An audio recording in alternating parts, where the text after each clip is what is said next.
Aujourd'hui, et à l'occasion d'Halloween, on a envie de se faire s'affronter deux figures du slasher. Mais d'abord, il est important pour nous de préciser 2-3 choses, qu'on se mette tous d'accord sur les règles de ce versus. Parce que des itérations de ces deux personnages, il y en a beaucoup. Genre vraiment beaucoup. Et certaines capacités, certaines compétences changent pas mal en fonction de la version choisie. Donc nous, on décide de faire simple et de prendre les versions originelles des deux personnages. Le Michael Myers du film de 78 et le Leatherface du film de 74. Donc, une petite réintroduction de nos deux combattants s'impose. Dans le premier film Halloween, Michael Myers est un jeune garçon qui, le soir d'Halloween en 1963, assassine sa sœur aînée. Après avoir été interné en hôpital psychiatrique, il s'échappe 15 ans plus tard et revient dans sa ville natale, Haddonfield, pour poursuivre une nouvelle série de meurtres lors d'Halloween.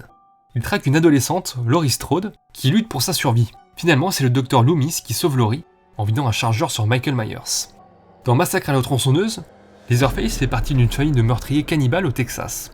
Il porte un masque fait de peau humaine et utilise une tronçonneuse pour tuer ses victimes. Enfin, entre autres. Il se débrouille aussi pas mal du tout avec le maillet. L'histoire tourne autour de la terreur que lui et sa famille infligent à un groupe de jeunes en vacances, alors que ces derniers se font tuer un par un. Maintenant qu'on a remis un peu de contexte, penchons-nous sur les caractéristiques des personnages avant qu'ils s'affrontent. Michael Myers se distingue par son fameux masque blanc et une certaine aura d'invincibilité.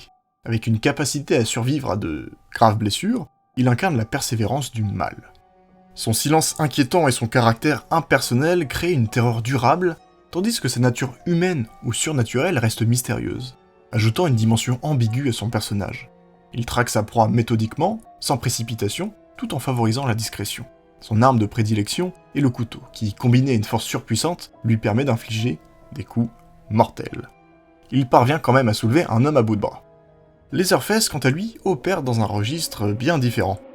Cela dit, il est également réputé pour son apparence dérangeante, mais aussi et surtout pour son utilisation brutale de la tronçonneuse.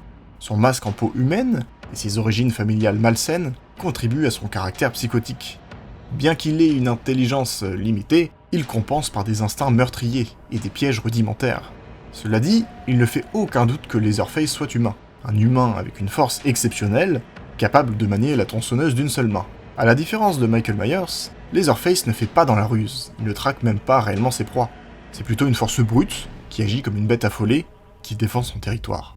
Du fait du profil différent des deux personnages, et pour le bien de ce scénario, on a décidé de faire de Michael Myers le poursuivant, et de Leatherface le poursuivi. Maintenant que le contexte est posé, place au versus.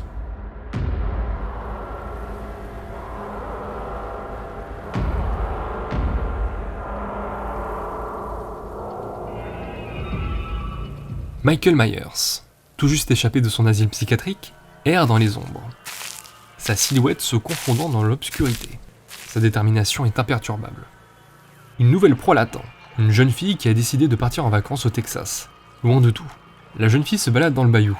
L'atmosphère est moite, les bruits de la faune nocturne remplissent l'air, mais un malaise plane. Elle est insouciante et se perd dans les méandres marécageux. Michael Myers l'attend patiemment. Il connaît la valeur de la patience. Il repère ses mouvements, anticipe ses actions, et guette le moment parfait pour passer à l'action. Perdue et désorientée, la jeune fille finit par arriver devant une maison lugubre, une construction sinistre qui se dresse au cœur de la forêt. Le bâtiment semble tout droit sorti d'un cauchemar, avec ses murs décrépits et ses fenêtres sombres. S'approchant de la maison, la jeune fille frappe timidement à la porte, espérant trouver de l'aide pour retrouver son chemin. Elle se tient sur le seuil de la maison lugubre, une inquiétude grandissante l'envahissant, alors qu'elle perçoit des bruits étranges venant de l'intérieur. Des bruits véritablement sinistres, comme des grognements, comme si quelqu'un avait besoin d'aide. Poussant la porte avec précaution, elle pénètre dans l'obscurité de la maison. L'atmosphère est étouffante. Chaque recoin de la pièce semble comploter à son encontre. Michael Myers, toujours tapi dans l'ombre, observe la scène de loin. Désormais, la jeune fille ne figure plus dans son champ de vision. Des heures s'écoulent sans que la jeune fille ne donne signe de vie. Quelque chose d'imprévu s'est passé. Michael reste aux alentours de la maison, pour comprendre ce qui se trame. L'obscurité enveloppe la maison lugubre, et la tension est palpable. Au crépuscule, une voiture approche. Le père et le frère de Leatherface font leur arrivée dans la maison. Et du coffre de la voiture, ils sortent des membres humains, macabres trophées de leur dernière chasse. Michael Myers réalise que la jeune fille s'est retrouvée au milieu d'une famille de tueurs cannibales, qui se sont interposés entre lui et sa cible. À l'intérieur de la maison, un repas sinistre se déroule, composé de viande fraîchement arrivée.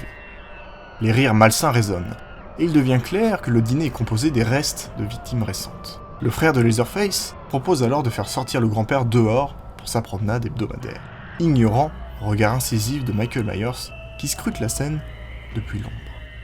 La situation se complique alors que Michael réalise qu'il doit affronter non seulement Leatherface, mais toute sa famille sanguinaire pour atteindre sa proie. Cependant, il est prêt à passer à l'action. Sa détermination glaciale est inébranlable et il sait que l'obscurité est son allié. Lorsque le frère et le grand-père de Leatherface émettent des cris de douleur après avoir été poignardés, l'atmosphère devient encore plus tendue. Leurs voix déchirantes percent la nuit, alertant le reste de l'étrange famille d'une anomalie. Le père de Leatherface, imperturbable, accuse sans hésitation son propre fils de ces meurtres. Il l'entraîne brutalement à l'intérieur de la maison, prêt à le châtier pour ses prétendus crimes. Leatherface, complètement acculé, est confronté à la colère de son propre père, qui le bat sans relâche, l'accusant de tous les maux possibles et imaginables. Alors que le père de Leatherface s'apprête à intensifier sa violence, un couteau surgit de l'obscurité, transperçant son thorax. Le cri d'agonie du père est étouffé par la surprise et la douleur. Il est soulevé par nul autre que Michael Myers. Le cadavre du père de Leatherface retombe sans vie à ses pieds. Ce dernier, animé par la fureur, se saisit du maillet qui lui rappelle les brutalités de son père, prêt à en découdre avec Michael Myers, celui qui est à l'origine de tout ça.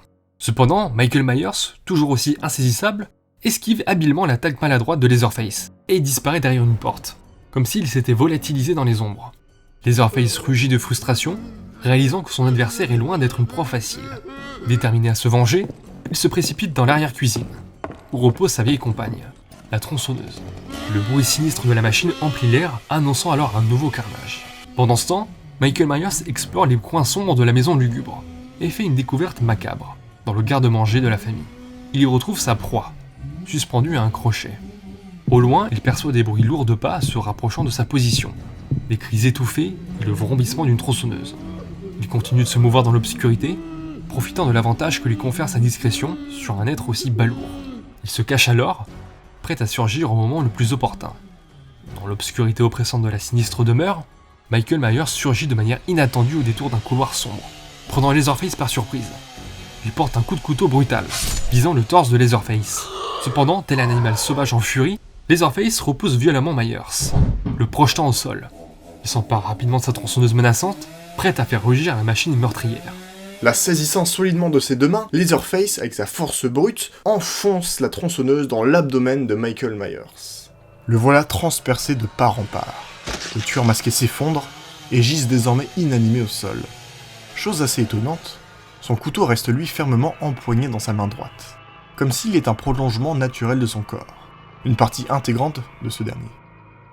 Leatherface reprend son souffle quelque temps, et se décide à accrocher sa victime sur l'un de ses crochets. Il a pour intention de tranquillement la dépecer. Cependant, Michael Myers semble se réveiller d'outre-tombe. Alors empalé sur le crochet, ce dernier enlace et bloque Leatherface avec ses jambes. Sa proie désormais solidement bloquée, il passe à l'attaque et l'assaille de nombreux coups de couteau au visage. Malgré sa force phénoménale, Leatherface ne peut pas rivaliser avec la force quasi surnaturelle de Michael Myers. Devant la violence et la répétition des coups, Leatherface perd la vie, tandis que Michael Myers semble lui bloqué sur son crochet. Mais fait plus étonnant encore, des semaines après l'incident, et après la découverte du drame par la police, le corps de Michael Myers n'a jamais été retrouvé. Il a comme disparu.